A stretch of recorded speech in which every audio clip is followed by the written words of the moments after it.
What's up, guys? Welcome back to the JP and Trav show on the JP and Trav YouTube channel, and also live from Travis's X account and his Instagram. As always, it's your host with the most, JP. To my right, I have my esteemed co-host, brother, and friend, Travis J. Davison. Travis, how you doing, brother? Man, I'm good. I just got a new microphone, so hopefully everybody can hear me loud and clear across all platforms that we're streaming. So I'm good. It's crazy though, because radio, we did a shortened schedule today and off by 2, so I wasn't on this week, and then last week, New Year's Eve, I wasn't on at all either. It's the longest I've gone without doing radio. It's I don't know, it feels kind of weird. I feel like I'm just gonna have to sit in my room and talk for 3 hours just to try and get all my my word count out for the week. So, but no, everything's good. Holidays were good. Glad to see you guys on, and Chad, thanks for making it, man. Appreciate you. How you been? Good. Yeah, thanks for letting me hop on. I'm excited. Good day to be on, I guess, with all the movement right now with Oklahoma in the portal. But excited to be here. Yeah, it should be a fun one. Yes, we understand that Texas is playing right now. Let's hope the Michigan Beast breaks off of them, just so it can calm them down a little bit, because they've been a little bit chatty as normal on social media. And I'd like to tell them, hey man, like, you lost to a Michigan team without their head coach that we beat. So even though I know bowl games are meaningless, but whatever. Yeah, what do you guys got planned for New Year's Eve? What are the plans? How's the families doing? What's going on?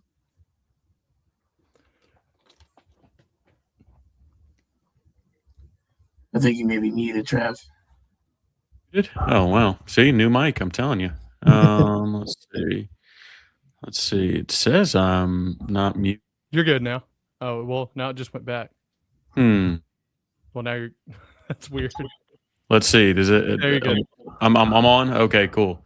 We'll see. New technology, right? So, no, having a couple friends over. I'm making some handmade pasta, and then no machines, just a little rolling pin, flour, and egg, and then I'll be doing some homemade tomato sauce as well, because I'm going on carnivore again starting tomorrow. So it's got to be pasta. So having them over and just keeping it really low key. And continuing to work on wedding stuff. So, we've got Jamie's doing a good job on that. Thank you. We got save the dates ordered today. The website's done, all kinds of stuff like that. So just cranking that out. So no, other than that, I'll be watching some football. Made a short trip to Kansas today to make the football just a bit more interesting for this evening. And so should be a good time. How about you, Chad? Watching the games, really. We don't really have many plans in terms of T's. For those that know, my wife Tierney, who's usually on these things with me, due in March, so it's not like she's as mobile as ever, and I'm still on the back end of recovering from a surgery. So going to be just watching really the playoff game probably. What about you, JP? Yeah, after this, my alma mater is playing. The Pacers are playing right now. My alma mater is playing after them.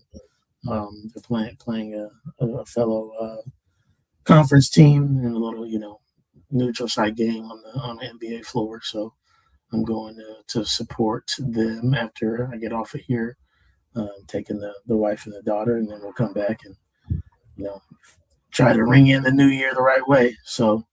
There you go. Looking forward to it. Looking forward to a great 2026. But speaking of, let's go ahead and add Josh Mahler in here. Josh, how you doing, buddy? Good. How are you guys? Yeah, we blessed. Great. We doing good. Great. Yeah, we just we're saying what we were doing for New Year's Eve. So perfect timing. Josh, go ahead and tell us what you've got planned for New Year's Eve tonight. Watching a hockey game, and then going out to a hockey game, I should say, supporting the local team, and then heading over probably over to just watch a little bit of I guess they're a cover band over, kind of close out the year into the new year. But yeah, I'm sure it'll be a good time spent with family. Yeah, it's good, man. Good. Well, Trav, we had originally, and we still will. We're gonna get to kind of like, hey, what's everybody's big wish, for the Sooners of 2026? And I think we can reminisce a little bit on 2025 too and what it brought very quickly. But I think we'd be remiss if we don't hit this kind of right off the bat. The Sooners have had a litany of players jump in the portal today. Some that were expected, maybe a few that I don't know if shocked is the right word, but maybe a little bit unexpected. And so let's go ahead and I'm gonna show a screen here, and we'll pull this up, and we can I'll talk about it. And Travis, what are your thoughts on who's kind of gone on the portal today? As we can see here, we've got Michael Hawkins, KJ Daniels, Josiah Martin, Luke Buklenko, Logan Howland, Gentry Williams, Malik Hawkins, and Devon Jordan. That's all today. Obviously, Kobe McKenzie and Javante Barnes as well have hit the portal. So what are your thoughts, man? Yeah, I mean, obviously the official announcements will come Friday when the portal opens. That'll kind of give us a clean list of everybody. But, I think with Mike Hawkins, I think you can draw the line directly to the return of John Mateer, or the likely return of John Mateer.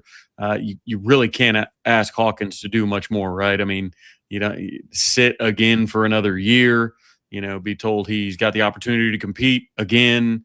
Malik didn't really, see the field a ton as a corner. Obviously, Cortland Guillory, the freshman, popped, and then Devon Jordan, obviously, who will be entering the portal as well, provided good depth. Jacoby Johnson, when Gentry was healthy, Eli, you had a lot of corners, but that's what's interesting to me is I think our corner depth is rough right now, to say the least, I guess, because I said it last year in the portal season. It's really hard to find a backup corner in the portal, just like it's hard to find offensive line depth or quarterback depth for that matter. The problem is if you are good enough to be QB2 at Oklahoma and be one snap away from starting in the SEC, you're probably good enough to be a starter at 100 other places.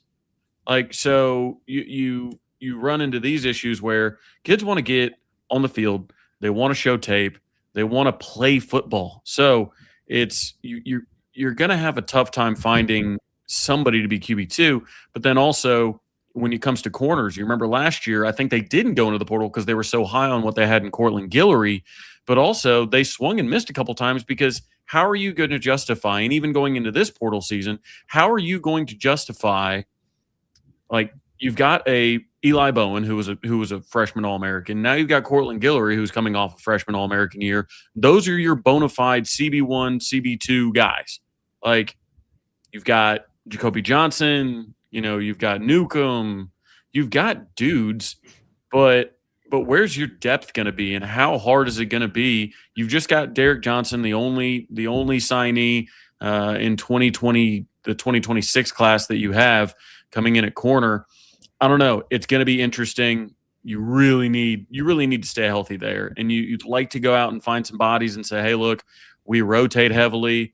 Maybe you can play a little bit of cheetah in coverage situations. Maybe you can do this, that, and the other. But, initially, I think this was always going to happen coming off a 10-win season, right? Because not a lot of people are looking to take, especially with the defense, not a lot of people are looking to take a lot of guys off of 6-17, right? They're not going, hey, saw you guys lose to Navy in the bowl game.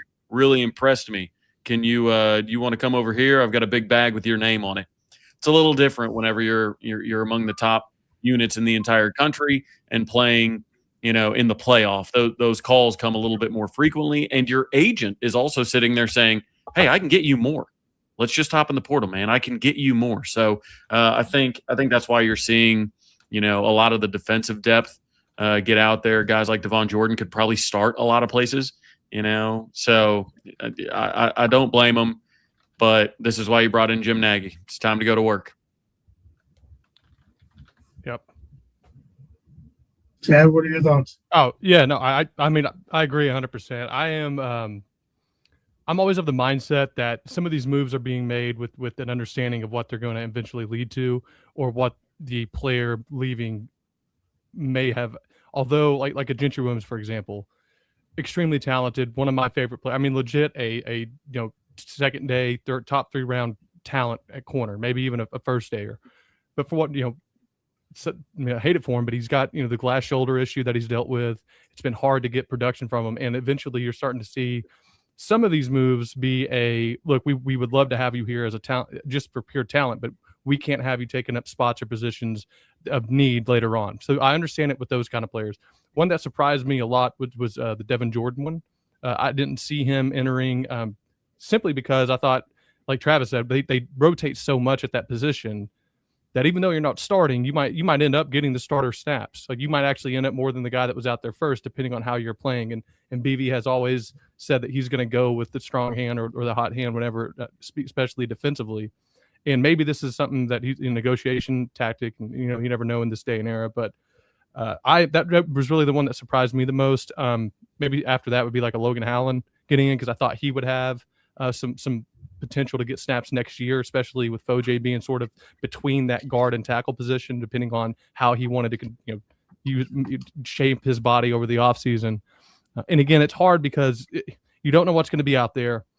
I have the mindset, and I'm not going to act like it was my idea. Nick Saban said it, and I have a rule that if someone, arguably the greatest ever, has an opinion on something that's a heuristic for me, I'll just use it. You want to use the portal to supplement, not really to build. You built the recruiting through talent acquisition in high school and all that, and then when you need a piece, you can build that through the portal. And it's funny because before all this started, and I'll wrap up after this last point, I was on the deal like, look, we need a tight end. And if you're talking wish list, I mean, last year I wanted Tanner Koziel. That would have worked out well, but it would have been nice to get a great tight end in the portal. But for me, it would have gone to when Howland entered, and now you're looking at the corner position.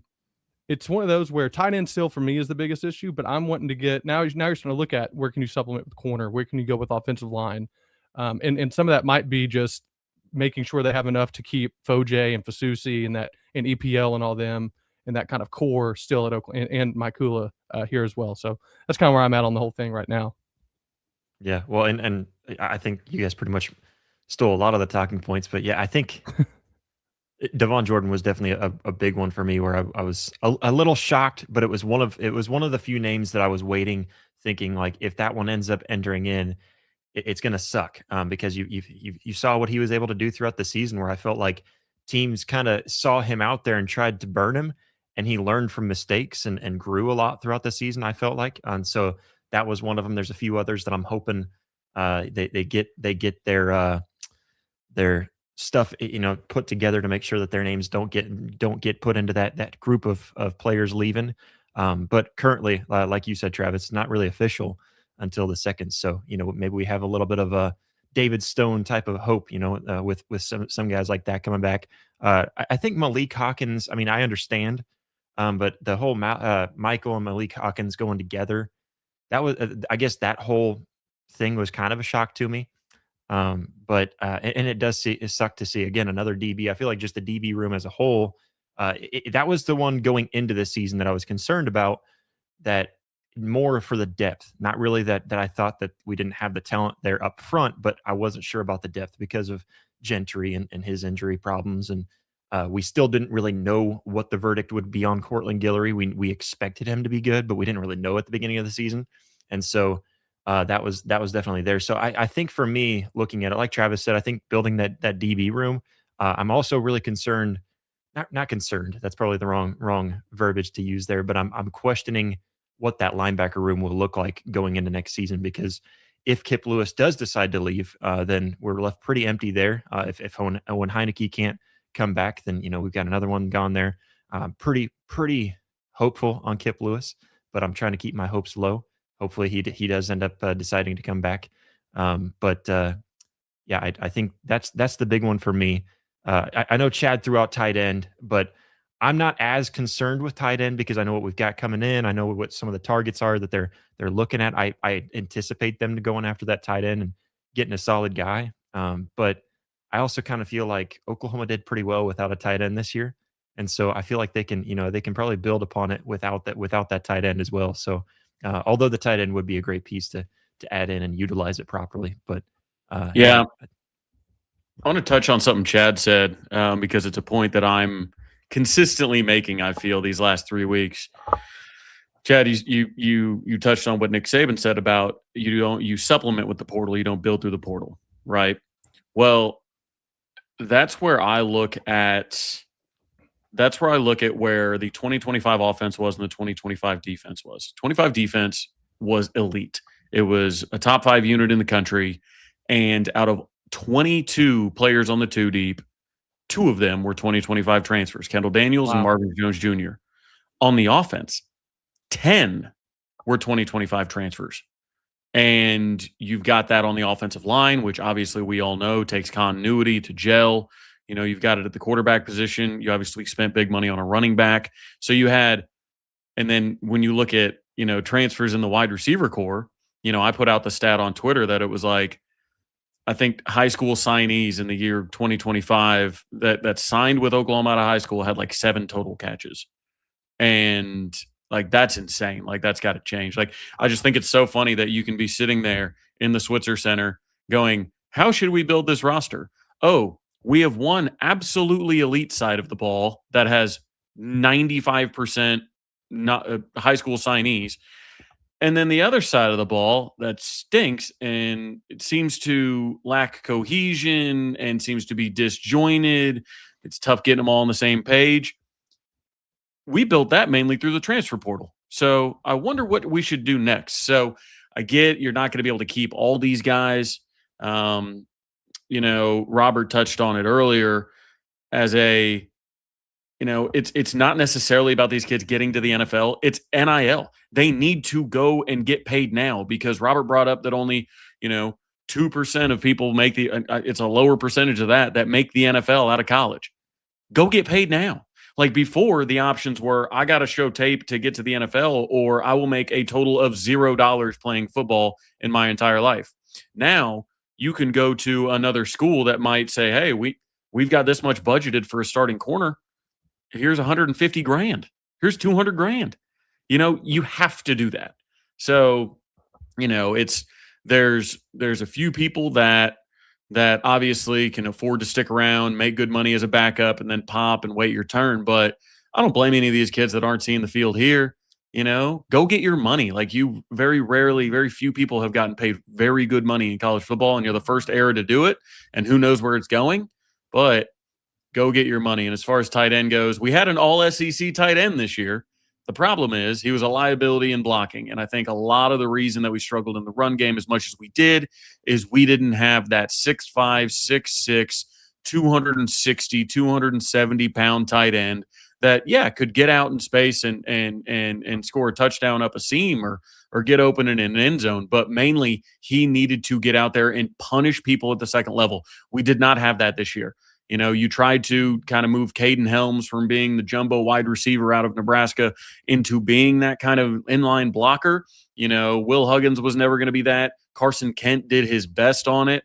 Jaron Kanik, through all the effort, was just never going to be an elite blocker at that size. So I think that's what you look for in the portal when it comes to tight end. Bring me some 6'5", 6'6", 260-pound dudes that are going to go put linebackers on their back.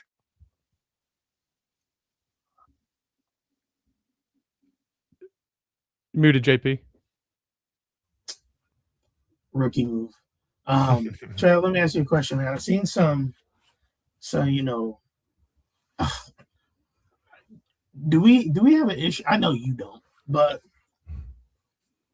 I don't understand why people have an issue with Gentry going in the portal, or why I've seen people that have an issue with Gentry going in the portal. Like I put a tweet out, man, like Gentry's always been OU all the way down. Like I hope that he can go somewhere and have success and that he can be healthy. And people are like, well, if he's in the portal, he's clearly not OU all the way down. I was like, why does that have to mean that? Because you gave somebody, like you gave a team 4 years of your life and you couldn't stay healthy. Like the reality is, and Trav, you can correct me if I'm wrong, but to me, the reality is like, hey, you have Cortland Giller and Eli Bowen. You're probably not going to be like getting the majority of the snaps potentially moving forward. So Yeah.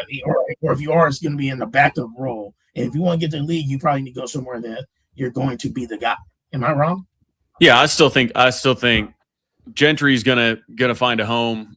Gentry's a very good corner. He's got great measurables, great athleticism. It's just come down to his health. He just needs to go somewhere, and I'm sure he'll get an incentive-laden deal that says, "Hey, if you can stay healthy for this many games, well, this will be how it's reflected." But also, like, yeah, Gentry, I think, came home from the hospital in OU gear. He's OU through and through. He stuck it out through injury after injury, surgery after surgery to try and get on the field as much as he could. That's I mean, obviously everybody knows I have personal bias, but I mean, Gentry's going to land on his feet, but he did what he had to do. I mean, I've used this analogy before, and I think your Chad, I think your boys the Cranes used it as well. When it came to the car wreck analogy, it's like every time Gentry puts on an OU uniform or is in the treatment room or anything like that, like it's going to be in his head that's his injuries. They're always going to be in his head. And it's the analogy goes, anytime you've been in a bad car wreck, if you drive by that spot again, you're going to think about it. Whether you like it or not, you're going to think about how that happened. And is what it is. Gentry is going to find a home. He's still a really good corner. I still think that's a guy that's going to hear his name called in the draft.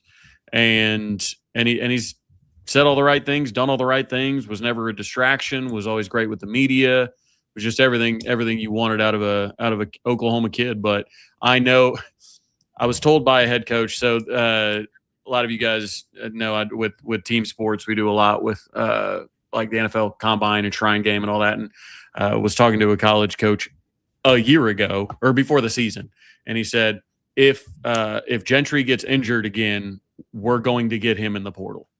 Like this was late July, August, something like that. And I was like, oh my, like, and then, so that's been in my head the whole time. Like other coaches don't look at Gentry as like, damaged goods. They're like, nah, if he gets injured again, maybe OU won't pay him as much as maybe they have to pay some other corners, and we're going to go get him. So, anyways, wish him nothing but the best. And like I said, he'll land on his feet. I feel like Kobe McKenzie is another guy that's kind of similar to that too, where he's sooner through and through. And I feel like he did it the right way. You put in your work, you put in your time, and you eventually do have to think about where's my stock and where am I going to go. And so I don't have anything wrong with guys doing it that way. I think when you see guys transfer around to, 5 different schools at Casey Thompson, where how many schools did he go through? And I think that's where it becomes kind of like, oh man, like what's wrong with the transfer portal?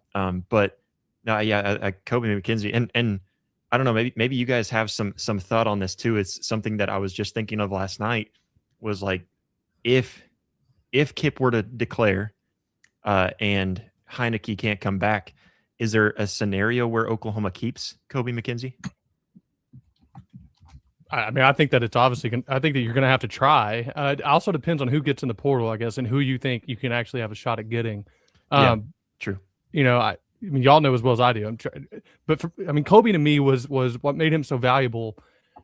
Wasn't his athleticism; it was his brain. I mean, it's pretty clear when you talk to him, you hear him do interviews. I mean, he was the neural network of that defense in a lot of ways, with alignments, adjustments. You saw it at games when if you were there live. I mean, he really was the guy that kind of got everyone set. And for me, I think there was just an Owen Heineke stuff I hope we can get to too. I mean, it's ridiculous that the NCAA is just. I always say every large company Travis, when team sports one day is at Fortune 500, you are required to have a CEO of common sense. Okay, we're going to say you're going to take an option to him, and he's going to say, "Why are we not just letting this guy play? Let's build some goodwill here. Everyone hates us, no one likes us. Why are we just continually doing more things that are killing us?" But the Kobe McKenzie thing for me is I would like to have him back, especially if we don't get much out of the portal, and they can come to some agreement that makes sense. But that's just my opinion on it. But Yeah. I mean, there are a lot of tight ends. There are a lot of tight ends in the portal. A couple that Oklahoma is already in on. I wouldn't be shocked if they already have an agreement in place for one or two of them. But the problem with that is we just talked about the value of continuity on this defense, right? Mm-hmm. We want linebackers in year one to have to learn Brent Venables and call Brent Venables defense with the schedule that goes to a 9-game schedule. Keep in mind, this is our schedule. The start of the year, UTEP, which is not good, but not the worst of the bad teams. And then you go to Michigan, and then you play a New Mexico team that just had their first 10-win season since, like, Jesus rolled out of the tomb. Like, you've got Georgia, you go at Georgia then, and then you've got Texas. So it's like there's not going to be a lot of time for a new linebacker core to learn how to call this defense. Like, that's scary. So you need to get those guys in. You got obviously the three that in my mind, are mattering the most in this talk. And you can make arguments obviously up and down the roster, but Isaiah Satania, Kip Lewis, and a decision on Owen Heineke. Those three things I think matter more than anything else this Oklahoma offseason. No doubt. What if Mateer got in?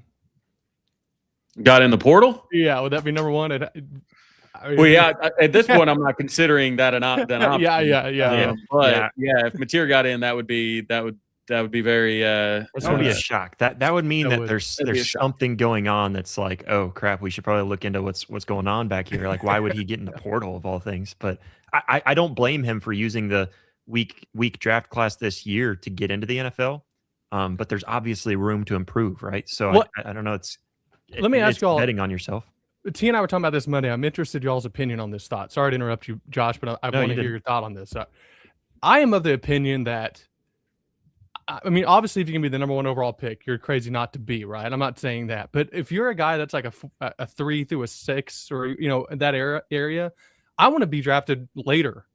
I would rather be the Mahomes going to Kansas City at like 14, 15 than Baker going number one overall to the Browns. Yeah. So, like, the weaker draft class helps him maybe in the short term in terms of getting drafted higher, but does it really help him if his goal is to become a better quarterback in the long term?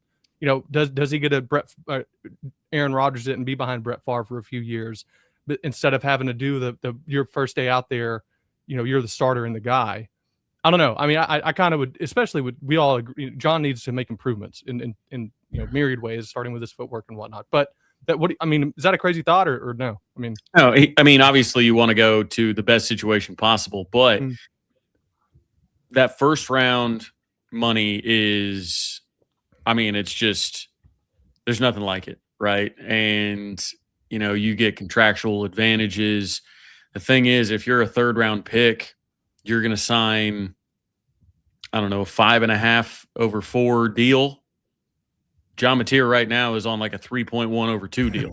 Yeah. So it's like, if you go in the third or fourth round, if you're John Mateer, you're making more money, in college, or at least relatively similar money in college, and you can raise that up to where that first contract is so much better. Obviously, everybody makes money on the second contract. That's where you really want to make it to that second one. But much like Gilbert Arenas, when he got to get to his contract much earlier than a lot of the first round picks, and he used to let everybody hear about it. Second, third, like, you're on a 4-year contract, not a 5-year contract, so you can get to that second year much more quickly. And keep in mind, this is a kid out of Washington State that wasn't making any money really in the first place. All of a sudden now you're making big money, and you're kind of the guy on campus. Like, do you really want to risk? Yeah, it's a weak draft class, but I don't see him going in the top 2 rounds. No. Like, I see him as a third or fourth, maybe even a fifth rounder. I could see him going a little after where Dylan Gabriel went. Yeah. So, Yeah, I mean, I guess you can go and take that chance and go get that time. But then, it's not like basketball. You can't just go back to college all of a Yeah. sudden. So True. that if I'm him, I'm coming back another year. I want another year to improve on some stuff. I think late in the year he even talked about how he wanted to climb the pocket more. He wanted to, keep his feet, squared up a little bit more, keep his shoulders square, fix his throwing angle a little bit, fix his arm slot. Like he talked about that kind of stuff. And I think if you give him another year in the system with offensive linemen that can grow with him, get used to his cadence, everything like that, I think it's what's best for Oklahoma. Well, and if you take that pick 6 out of the Alabama game, and kind of assume everything else to kind of fall in line, do you not think that John Mateer had a really good, like probably the best game of the season? I think so. I mean, because I look at that pick 6, and of course at that point too, everything was crumbling around Oklahoma. So it just felt like all the momentum was swinging. It felt like all the pressure. So you take that pick 6 out, which was still his fault, still his bad decision. But if you take that out, it was a solid game from him, and it showed the progression. And then the offensive line played really well throughout that game, I thought as well, especially in pass pro, where he was climbing up better. He was finding guys open.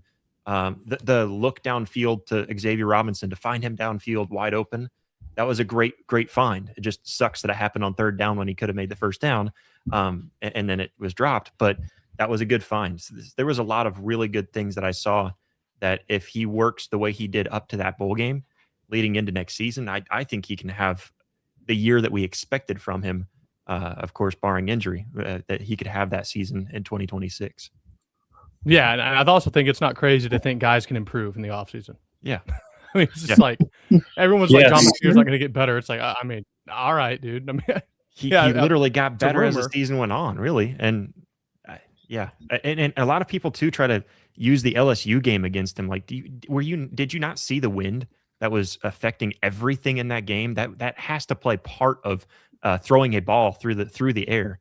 And it was a terrible game. He had one terrible game there, but I feel like taking that LSU game out of it, and again looking at the Alabama game, outside of the pick 6, that was a really solid performance, and it was the type of John Mateer that we wanted, that we kind of expected, maybe unrightfully so, but we expected that and wanted it. And so I think if you get that version of John Mateer all season next year, man, that's a huge upgrade. Yeah, I mean, the last 2 games of his season, he threw for an average of 312 yards, 312 and a half yards against Alabama and LSU. Those are 2 top 10 units. I mean, yes, he made his mistakes. I totally get it. I'm not here to say John Mateer is perfect, but I don't know of many quarterbacks in the country, especially late in the year, right? Mm-hmm. Late in the year, you mentioned the wind, like in that LSU game specifically. Yeah. I mean, over 300 yards in both of those. Really, in my mind, you just have to take care of the football. And, I think that's where even early in the year, the reason we didn't have 3 shutouts is because John kept turning it over in Oklahoma territory. And then, obviously you almost lose the game with 3 interceptions. And then against Alabama, special teams imploding. And then the pick 6 you're talking about just can't have it done. So I think it's best for Oklahoma to get some continuity at the position. I don't like this 1-year quarterback carousel. Have a guy learn a new offense, come in. Like, think of the jump that Dillon Gabriel made from year 1 to year 2.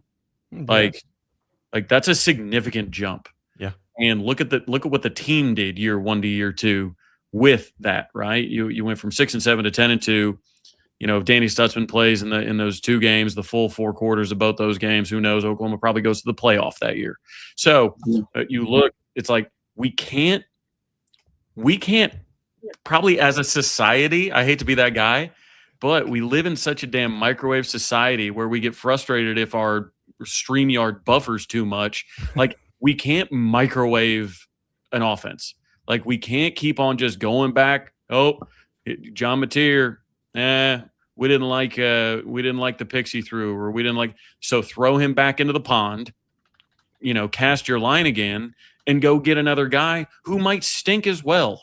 And stink obviously is a strong word for John Mateer's performance in that. But I mean, yes, Shane, Joe Burrow, 1-2, like there's there's a huge list of quarterbacks that people are very glad they didn't get rid of in their first year.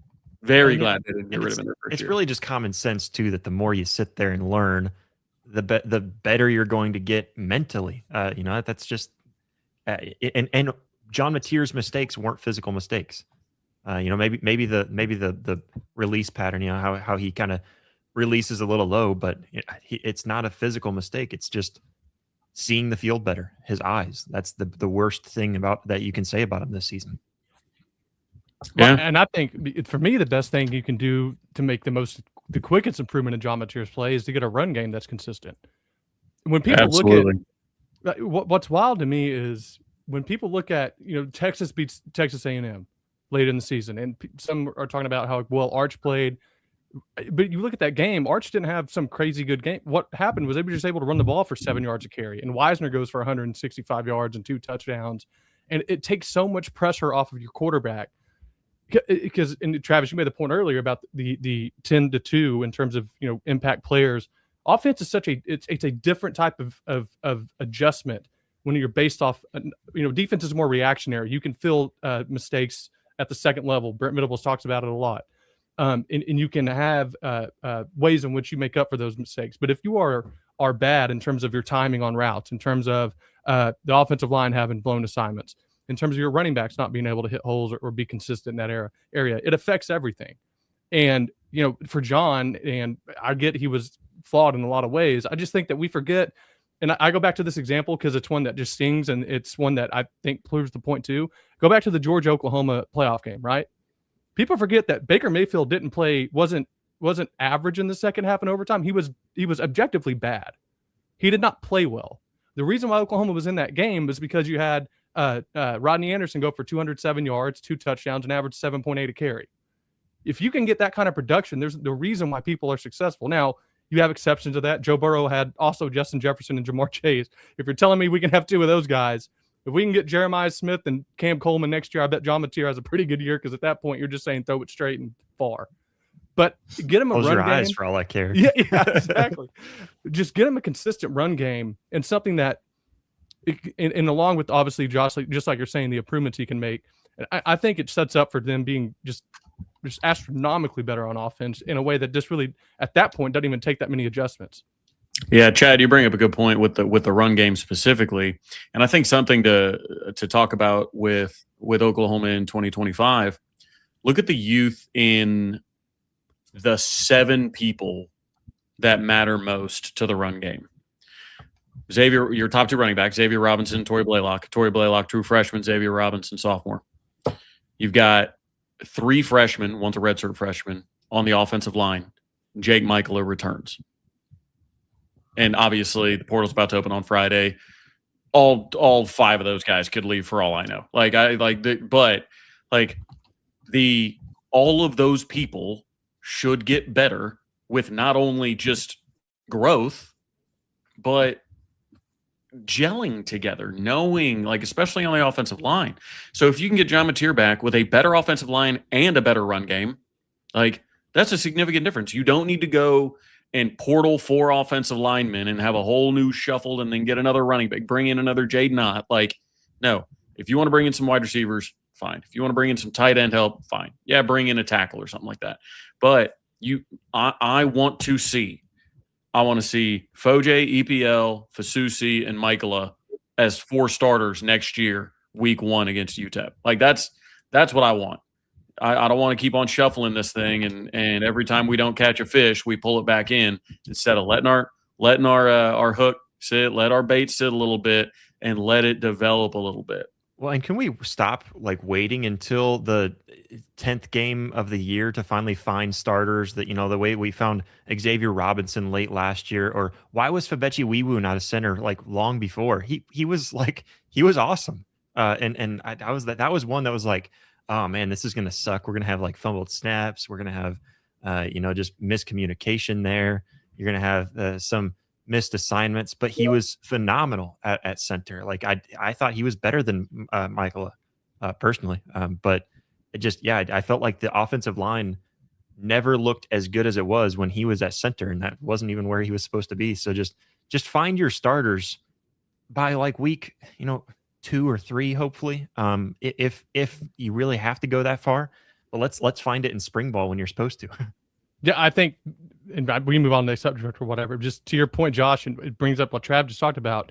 I always go back to last year's Texas team, or the last year they had Quinn Ewers as their starter again, and it talked about that all 5 of those starters, I believe, don't quote me on this directly, had like 80 starts between them at Texas at one point. And then you looked at Oklahoma, and it was like we had 11 different iterations of an offensive line, much less a repetitive starting 5 that had even 2 games together. And all of them were also old and had experience at Texas, and they were one of the best O-lines in the country. To your point, Josh, it's like not only are you more experienced next year, but it's an experience that you've gone through the fire of as a true freshman of being of having played an SEC schedule. Now Beatonbow goes, hey, I got 4 of my 5 guys back this year. We're not starting from ground zero this next year, building a starting roster or starting offensive line. You're starting with 80% of it already completed, and now let me just find out which piece works best with those 4.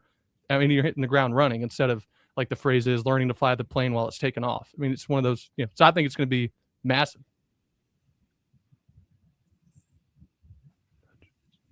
So let's get into, guys. Let's get into what we want to see in 2026. Like what each person needs to give one. Well, let's do 2. Let's do 2. 2 things you'd like to see from the Sooners in 2026.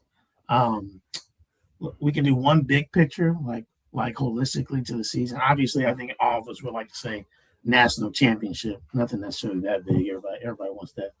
But some big picture, and then maybe a specific thing that you want to see. So, Trav, let's start with you, and then we can go around.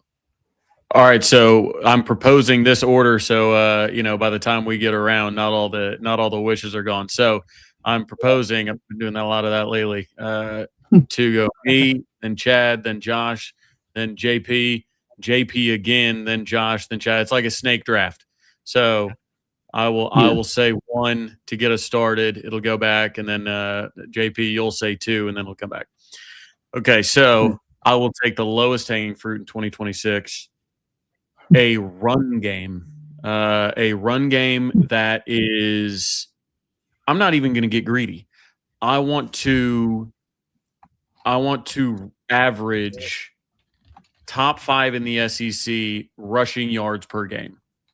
I don't think that's greedy. I want to be top 5 in the SEC in rushing yards per game. So that is going to be my first one. So Chad, you give your first. God, I guess in a different way, an offensive scheme in which the quarterback isn't asked to do everything.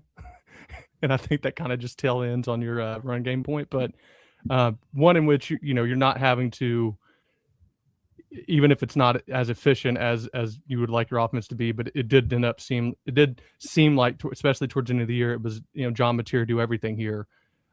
So an overall scheme on offense in which your quarterback can take snaps off sounds bad, but doesn't have to just, hold, doesn't have to carry the ring all the way to Mordor.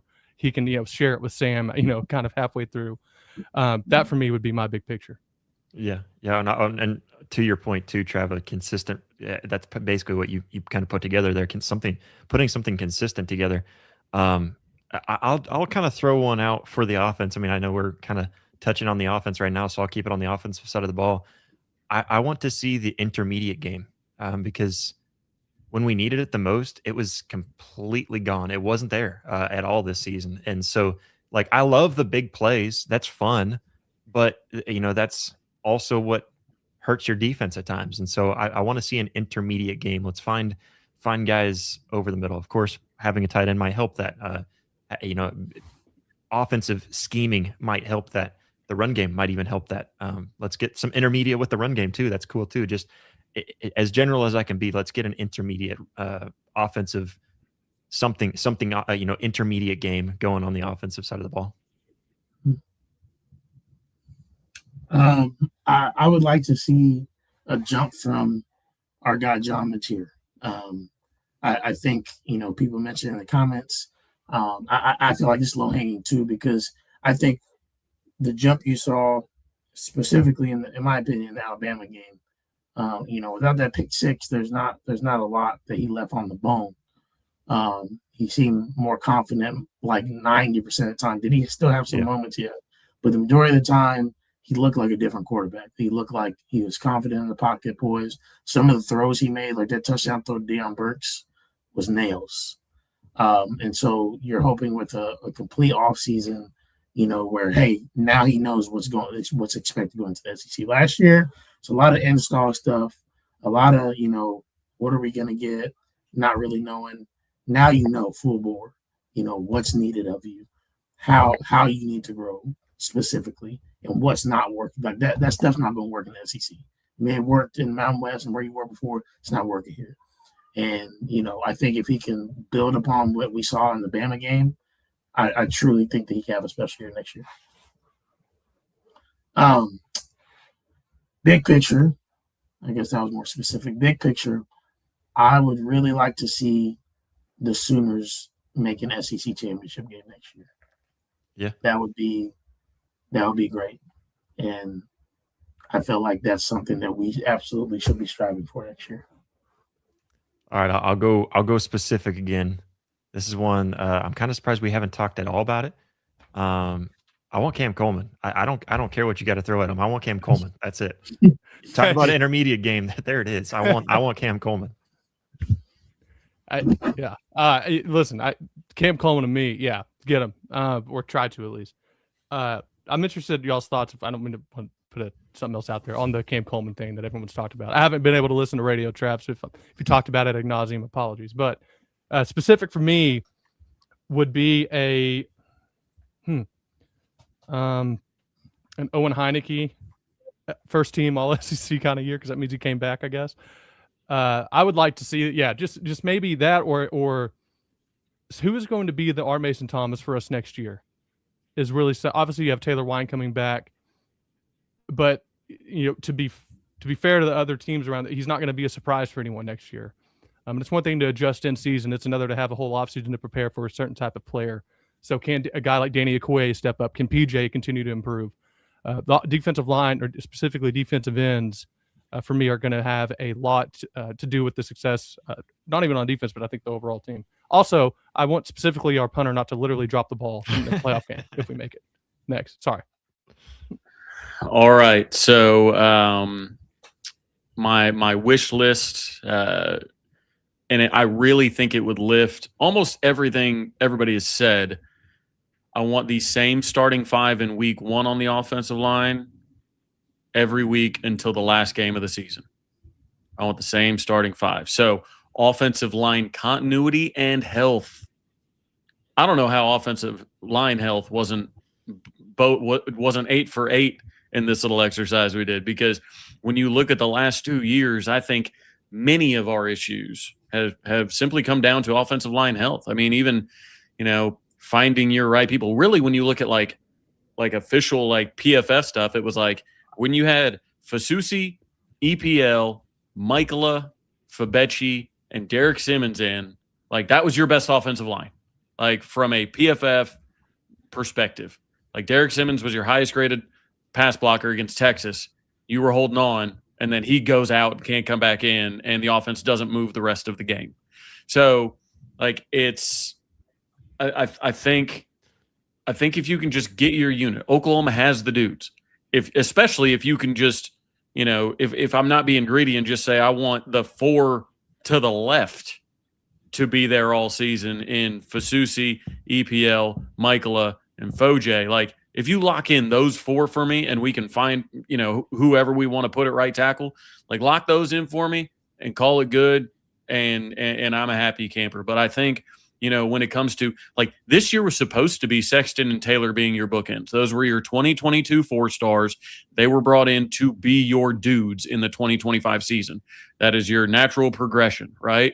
Well, both of them obviously battled injuries, couldn't get healthy. Logan Howland battling injuries, Ozida battling injuries, Troy Everett obviously out for the year with injuries.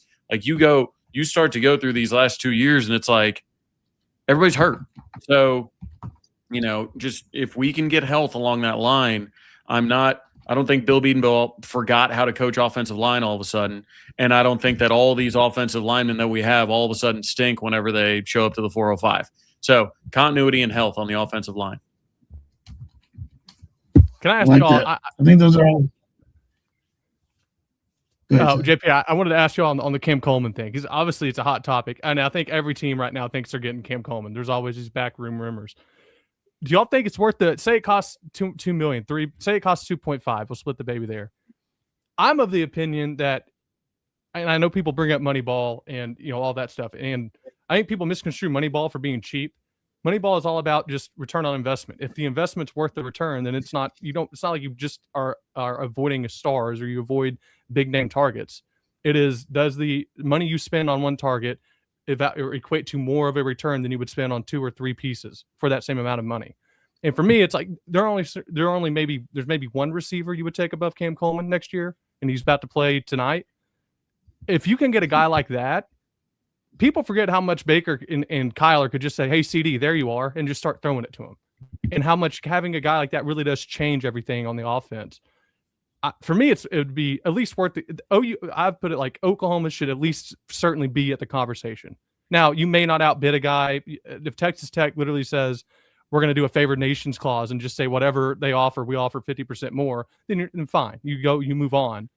But at some point, I think Oklahoma does need to get in the game of, look, there are big-time fish in the portal, and at some point, you kind of see with the KC Concepcion, with these guys that went to other programs that were big-time names last year and OU passed, talent shows up sometimes, and it makes a huge difference. It makes it easier also on the other players on the roster.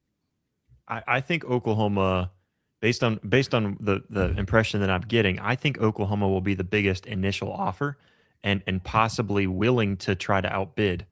I just don't think it's going to come down to I don't think he's going to take the highest bid. That's what I think it's going to come down to.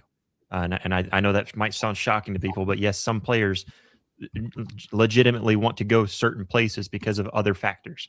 And so I think, not to say that Texas or Texas A&M is necessarily a bigger brand than Oklahoma, but what I think those two are the obvious front runners. And I don't think that he's necessarily going to take the biggest bag. I don't think that's all that he's going for. And so you might be able to say, look at this past year and which quarterback gave me more of a potential, which program has put more receivers in the league as of recent, and kind of combine all that together. I think OU does have a good chance, and they're going to be throwing everything they can at him. But I don't have high expectations for him to come to Norman at all. Yeah, I'm Chad. I agree on the Moneyball thing. Everybody in their regular everyday life plays Moneyball. That does not mean you're cheap. It means that you try and spend wisely. You try and, you don't go buy the biggest brand thing just so you can say you have it, I think there are going to be some schools that want to make a statement with Cam Coleman and say, hey, we'll make you the highest paid, wide receiver, blah, blah, blah. Here's, $3 million or whatever. But in my mind, wide receivers are a dime a dozen, man. I know Alabama had playmakers, and the difference in the game outside of our own special teams was Alabama going and making downfield 50-50 catches. And I think that matters. I mean, how many games did Cam Coleman win this year for Auburn? I mean, not enough, right? He literally fumbled the Alabama game away, actually. Yeah. Remember? I mean, yeah, exactly. So it's one of those things, if I'm going to invest in something, I'm going to invest in look at Ryan Williams. If Ryan Williams would have entered the portal last year, he would have got Cam Coleman money. That's what we'd be talking about last year at this time. Well, what year did he have? Right? Not the year that everybody expected him to have, with Ty Simpson, being a Heisman candidate most of the year. So you can't just bet on these things, especially wide receiver. The reason NFL draft, they look at 3 things: quarterback, protecting the quarterback, and disrupting the quarterback. That's why edge rushers, left tackles, and quarterbacks are always highly valued. And there's a reason that you can look at wide receivers. Yeah, it's nice to have the, Malik Neighbors and these type guys when they stay healthy, and the Justin Jeffersons. How's Justin Jefferson been for my Vikings this year with rotating quarterback play? Not good, right?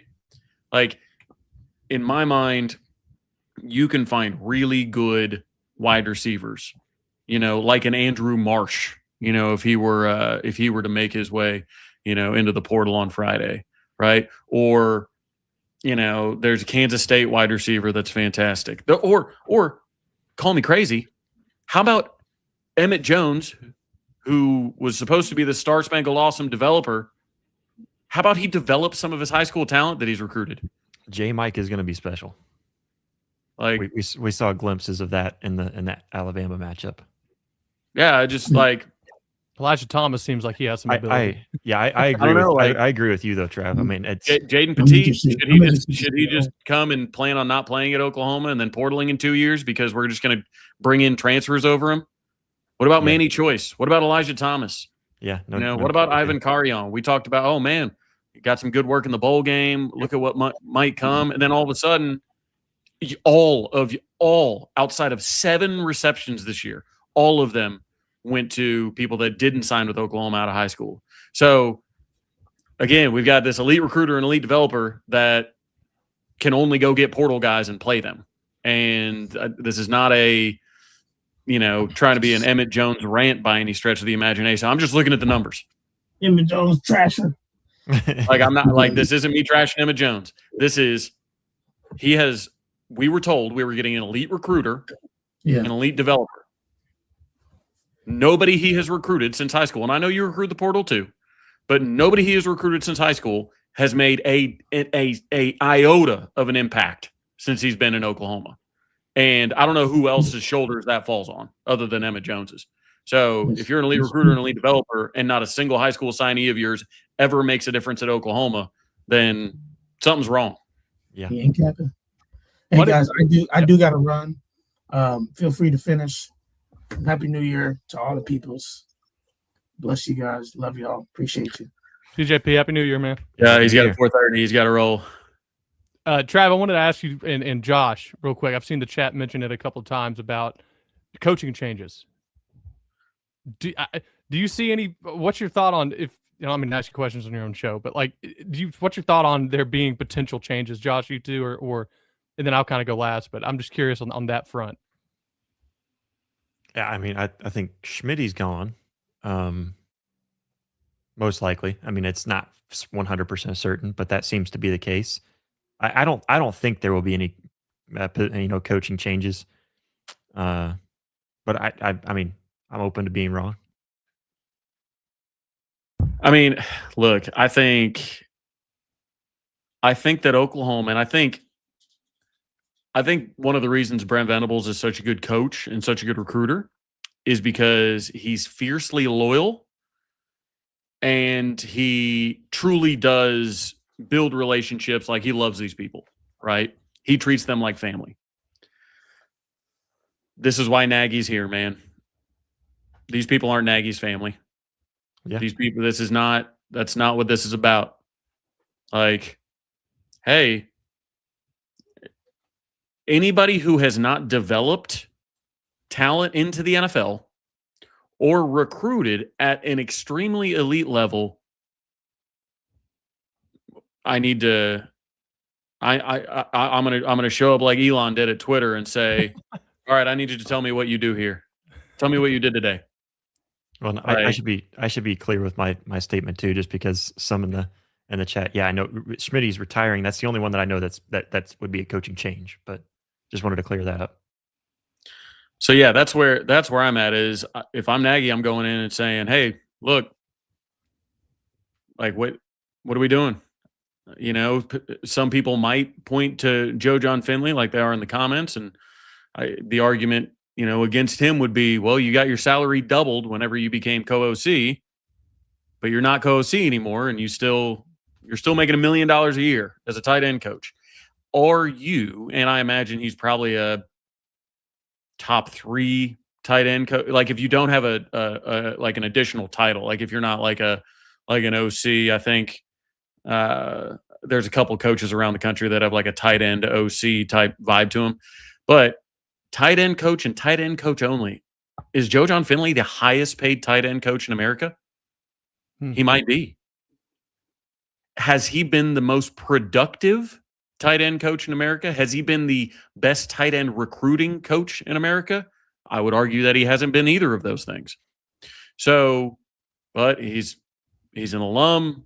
Everybody loves him in the Switzer Center. I get it. When you look at, again, a guy like Emmett Jones, right? Okay. Not a single person you've recruited from high school. You've developed into a playmaker on the field, or maybe you haven't identified the correct talent out of high school. You've let guys like, Bryant Westco. That was, everybody's like, oh man, he's going to be a Sooner. I know nobody ever thought DeCorian Moore was legitimately going to be a Sooner, but there was early stuff. Like originally, we were supposed to sign every Dallas, top end wide receiver, and I'm not sure really. Have we done that? Have they seen the field? Have they been great? I don't know. So, you look at running back situation. Why is it that every year our best running back is the freshman that has spent the least amount of time getting developed by the coaching staff? I don't know. There are certainly questions that can be asked, and I'm not campaigning for any of these to be fired, but you could see why Jim Nagy might have some questions. If he does indeed have questions, you could see where they would come from, because I don't think the fan base is just making this stuff up that they think we should move on from something. Like, I don't think that's the case. Yeah, No, and it's always shocking to me too. Like, because you bring that up with with the wide receiver room, and looking at it that guys like Jeremiah Smith, Carnell Tate, and you look over at Alabama with Ryan Williams, and how even as true freshmen they make not just a splash on their own squad, but in the nation. And it does feel like it feels like ages that Oklahoma has had that guy. So I mean, you raise a really good point with that too. It's just, it does suck when you sit there and you look at the recruits coming in, and we know that there's a lot of guys that are currently on the squad or coming into that wide receiver room that we have high hopes for, but what do we have to prove that on? And when is it ever going to come to fruition? It's like you see a glimpse. This past season, like I just mentioned, you saw J. Mike and what he was able to do out there in that Alabama game. Is that going to come to fruition in 2026, or are we just going to let that go to the wayside again? So yeah, I mean, there's a lot, and then the running back room is the same way, with guys that have talent, and then what do they do after that? It seems like they go downhill more than anything. Yeah, and I'm going to address this real quick. Yeah. So he had an all SEC tight end that moved over from a different position group. I'm not sure how much time he spent. He didn't recruit him out of high school to play tight end. Jaron Kanik made things work with his receiving for the most part, but I'm not letting Joe John off the hook because Jaron Kanik switched sides of the ball. He recruited Devon Mitchell. He had to babysit because the guy was a knucklehead. Okay. Whose job is it to identify who's knuckleheads and who's not? Were there any signs that Devon Mitchell was going to be a knucklehead? I have heard things that maybe there were signs that he was going to be a knucklehead. So I'm not gonna go ahead and, I mean, where's Devon Mitchell now? Wasn't he in charge of him? Where is he now? Right.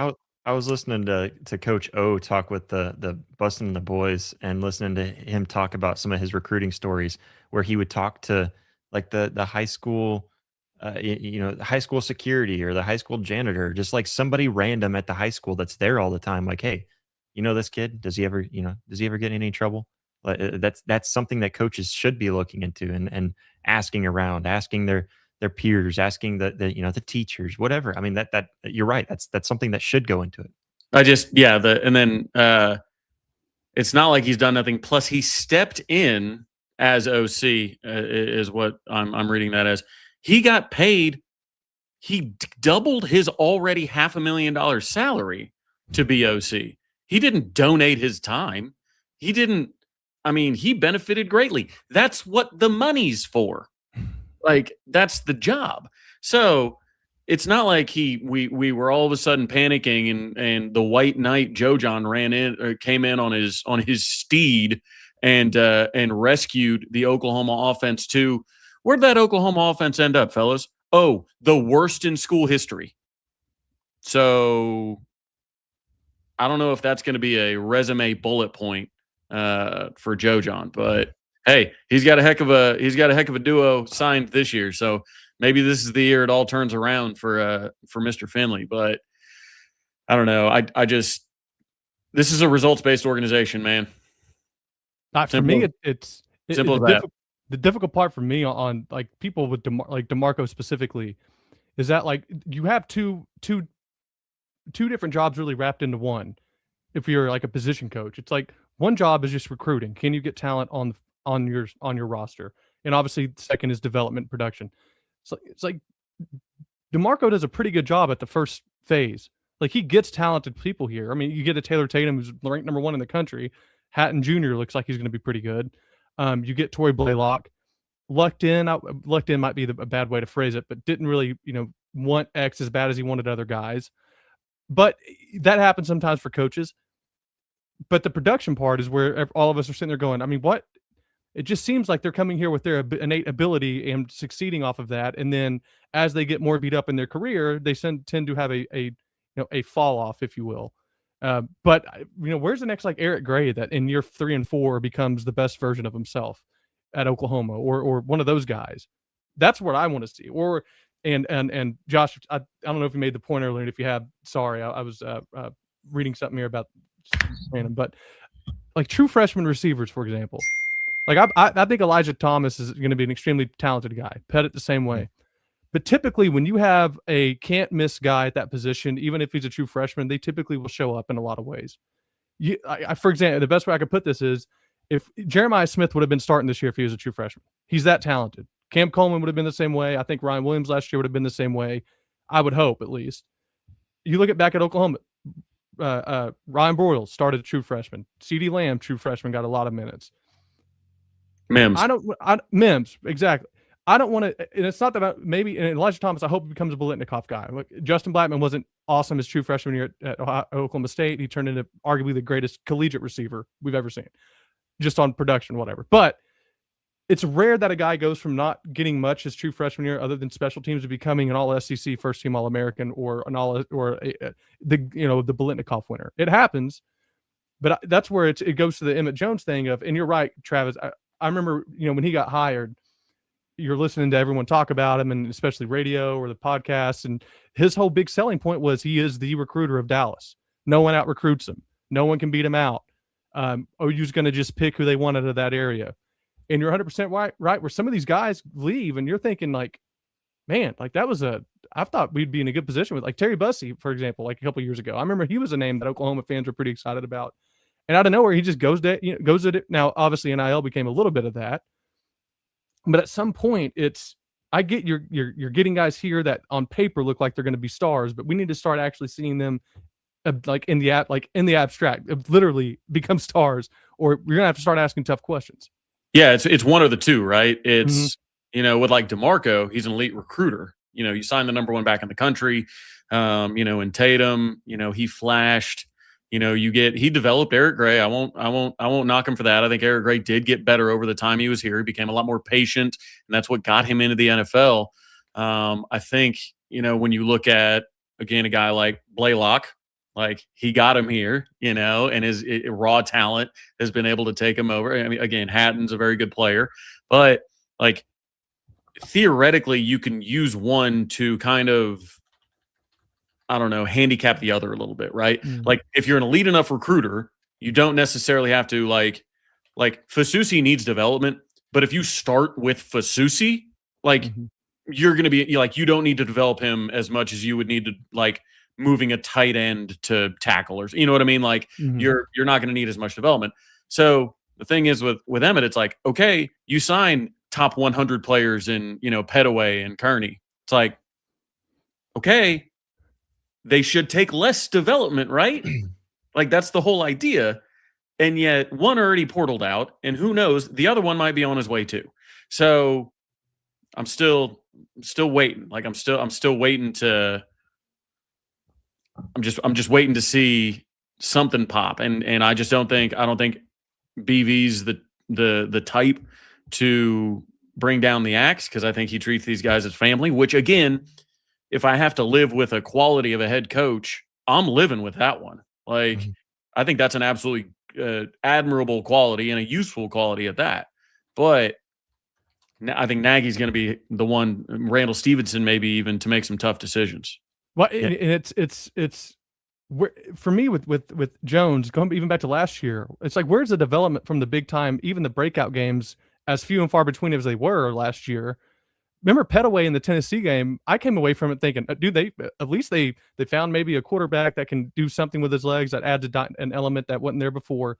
And I was like, the Petaway guy looks legitimate. Like he was, I mean, and then I think he had like, I don't know, I don't want to say a ridiculous number, but like 5 catches the rest of the season. And some games you didn't even play. And you're thinking, like, what happened between Tennessee and literally the next week? It's like, can we not start there and see some production become consistent? And then who was it in the Navy game? I'm blanking on Kearney, right? That was Kearney, yeah. Zion. And now doesn't even get on the field this year. And I don't know. It's just weird that, was there no development over the offseason? He didn't get any better? Or were the portal acquisitions you brought in that much better? For me, it's just weird how there's not a consistent, like, you can see this guy getting better and better over the length of his career. Well, I mean, you look at, I believe Casey Thompson at one point, didn't he, like, was first or second in the SEC in receiving? So it's like you have Andrell Anthony, you have Jaden Gibson, you have Nick Anderson, you have Jaleel Farouk, you have and then Casey, you have your top 5 guys leave. Mm-hmm.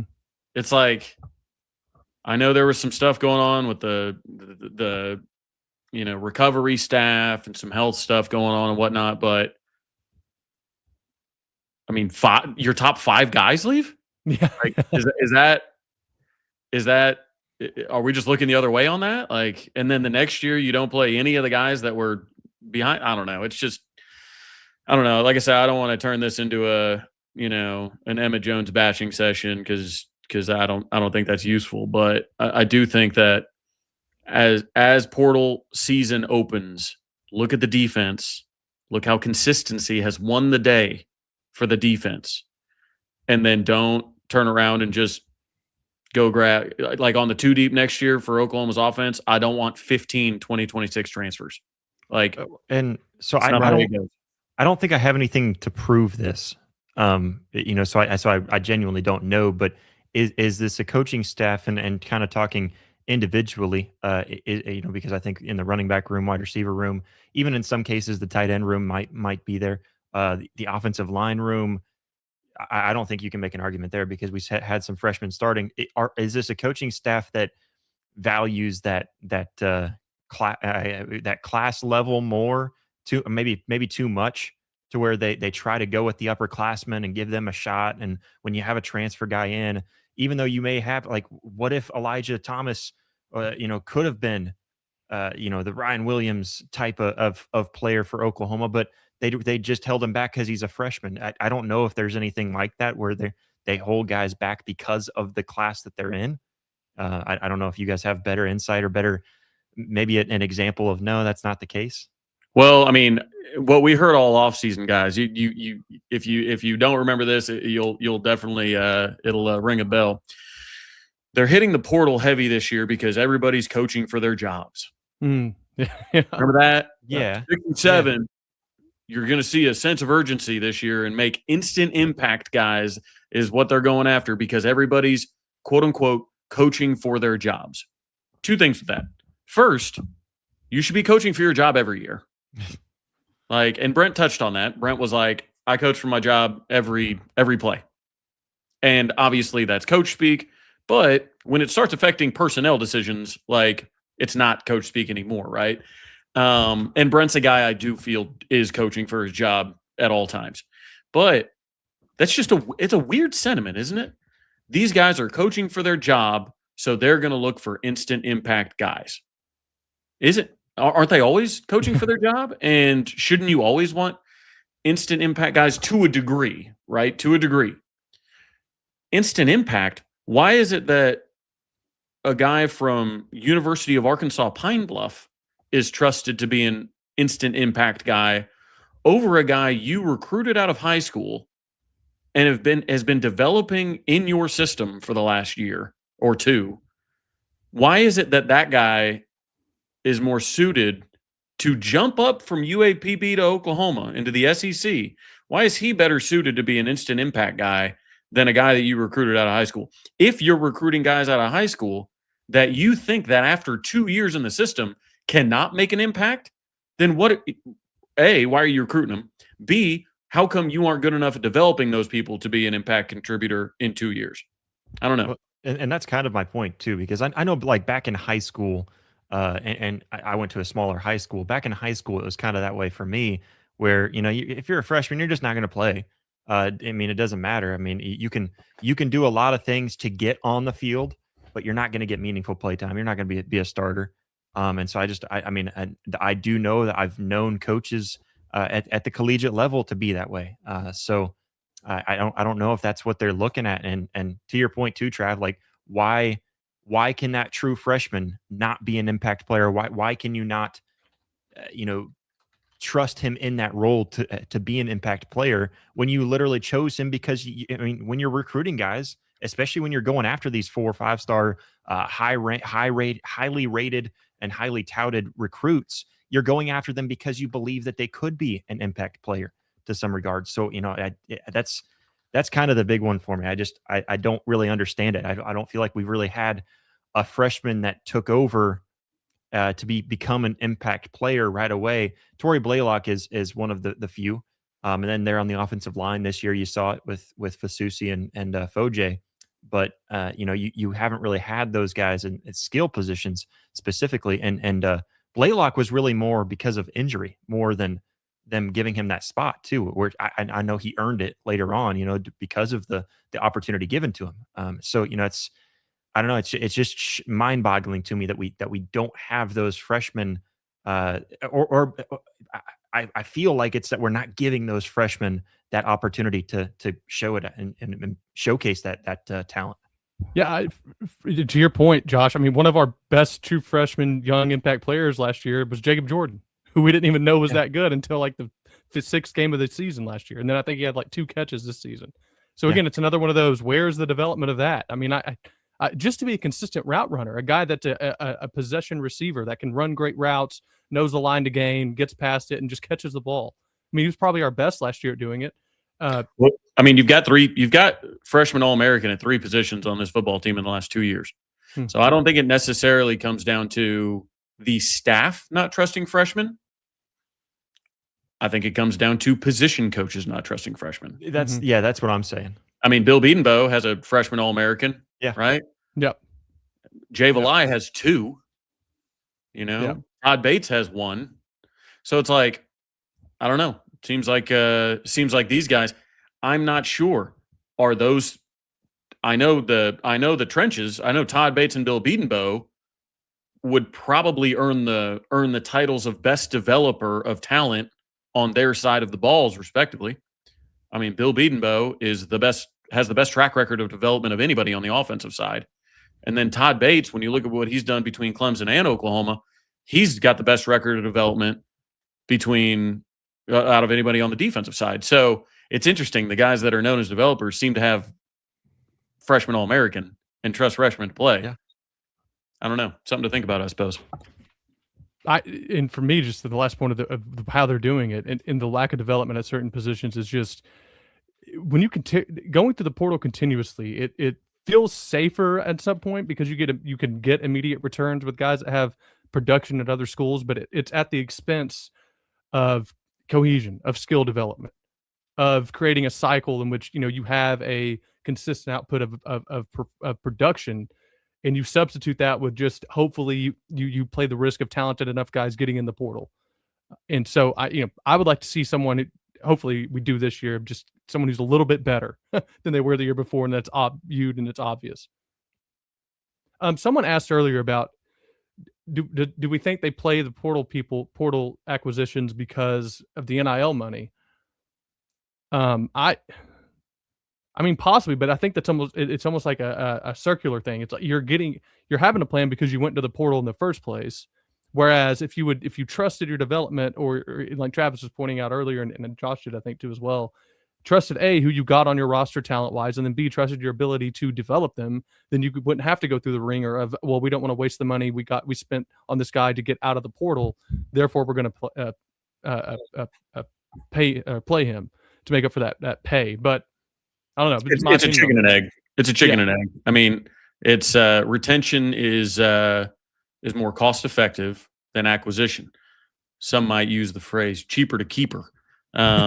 So, you know, when you're going and saying, hey, NIL money, they have to pay these transfers, to your point, Chad, you don't have to pay them if you develop if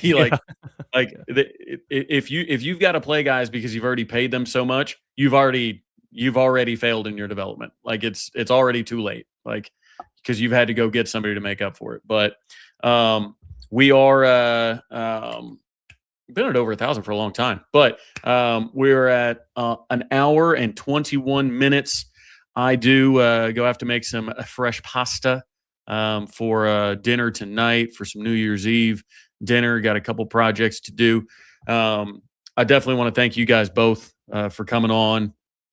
Obviously, you know, last minute type situation. So I appreciate your guys' flexibility. I appreciate the, you know, well over 1,000 of you that are watching right now. I hope you all have a very safe New Year's Eve, and all you and all your families have a nice, safe New Year's Eve. And yeah, I'll let you guys hit your sign offs before I close up shop. Yeah, my name's Chad Smith. I am usually on here Mondays at 7 with my wife Tierney on the Voice of College Football Network. We do a Sooner Smith show where we just kind of talk about everything Oklahoma related. We do branch out episodes. Just want to mention we have a couple interviews coming up. We're pretty excited about one with Peyton Verhulst next Monday, and then after that, KJ Kindler, the head women's coach, gymnastics coach for the women's team, on the 12th of January. Or the week after Monday, if that date's wrong. I haven't looked. But we're excited about both of those. If you want to watch them, we'll be streaming them on YouTube. Other than that, hope you'll have a great New Year. Travis, thanks for letting me hop on. It's always fun. Yeah, and I'm Josh Mahler. Same as Chad, Oklahoma, the voice of college football. Doing shows over there as often as we can, but Tuesdays, Thursdays is whenever I'm on. And then, of course, they're on Mondays for the Sooner Smiths. But yeah, again, Trav, I appreciate you guys reaching out. Yeah, thanks, guys, again. And thank you all in the chat, especially those of you that, you know, consistently engage. That always makes it fun, right? You know, Robert, Kyle, Nate, Jimmy, Seth, James, all you guys, man. You guys do a great job. And, you know, I know that it's New Year's Eve and a lot of you have football to watch and, you know, a lot of other things to do today, maybe return Christmas presents or who knows. But appreciate you guys taking an hour and a half out of your time today to hang out in the comment section and watch the show. So for all of you on Instagram, Twitter, and YouTube, we will see you in 2026. Boomer. Sooner.